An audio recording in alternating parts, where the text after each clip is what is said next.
Hi friend, I'm Olivia Smith. Thanks for visiting my YouTube channel where I share the latest global news every day. You can also read more news on TimeGlitter.com. You can find all the links in the video description below. In case the link isn't working, simply copy and paste the link into your web browser, hit enter, and you're good to go. Now let's jump into today's news headline. Trump's legal woes have now set him back by more than $500 million. How will he pay?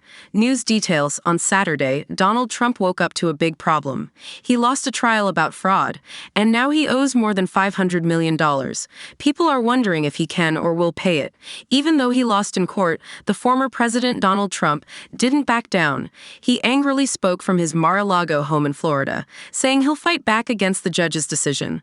The judge ordered him to pay over $350 million for cheating with money for more than 10 years. Trump criticized Letitia James, the New York Attorney General who brought the case, and Judge Arthur Engoron, who made the decision. He called them corrupt. Trump claimed it was a fake trial pushed by Joe Biden and the Democrats to stop him from being president again.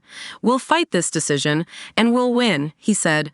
A dishonest New York judge said, "I have to pay $355 million for running a fantastic company. We had lots of money, great buildings. Everything was great." The latest court decision adds to Donald Trump's growing legal bills. He already owes $83.3 million to writer E. Jean Carroll for defamation and $5 million for a previous case where he was found guilty of sexually abusing her.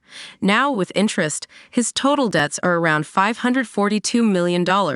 Nikki Haley, Trump's last challenger for the Republican presidential nomination, thinks he might use money from the Republican National Committee, RNC, for his legal fees. She worries he's already spent $50 million of campaign funds and wants to control the RNC to avoid paying his bills. Trump is trying to put his daughter-in-law, Lara Trump, in a powerful position at the RNC along with other loyal supporters. Experts say Trump could delay paying by appealing the recent ruling, just like he did in the first Carroll case. In that case, he put $5 million in a court account, as required by New York law, along with $500,000 in interest. However, this plan would also come with its own expenses. Another option could be getting a bond where only a part of the money is paid up front. But this would involve paying interest and fees, and Trump would need to find a bank willing to lend him the money. In the fraud case, the courts will decide how much Trump needs to pay as he appeals. According to Will Thomas, a law professor at the University of Michigan, the appellate court could make a decision by this summer, and Trump might have to pay the full amount immediately afterward. New York's courts have been quick to handle Trump's cases, Thomas said. Once the appellate court speaks, money will likely have to change hands. Reports say Trump's total wealth is around $2.3 billion, but it's uncertain how much cash he has. Most of his money is tied up in properties worldwide, and in 2020, Letitia James, the New York Attorney General, found he had less than $100 million in easily accessible funds.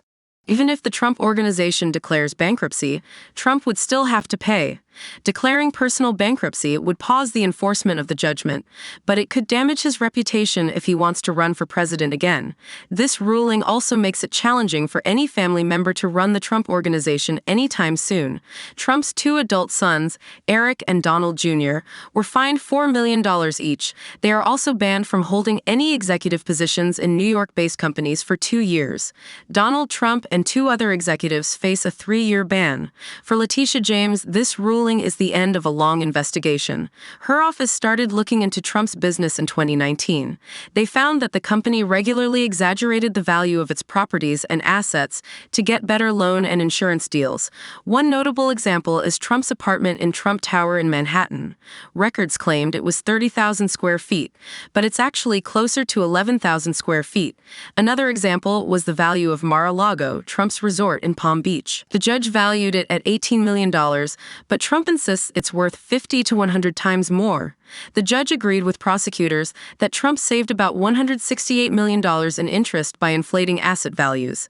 He also made a $126 million profit by selling the old post office building in Washington, D.C. The judge said Trump couldn't have bought it without lying about his finances. During her own press conference in Manhattan, Letitia James made fun of Trump's famous book, The Art of the Deal, Donald Trump may have written The Art of the Deal, but he perfected the art of stealing, she said. He knowingly lied about his net worth to make himself and his family richer and to cheat the system.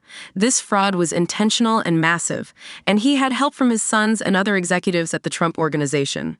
The extent of Trump's fraud is huge, and so is his ego. He thinks he's above the law. We're holding him accountable for lying, cheating, and showing no remorse. Everyone must follow the rules, even former presidents. Don't forget to hit the like button, drop a comment, share with others, and subscribe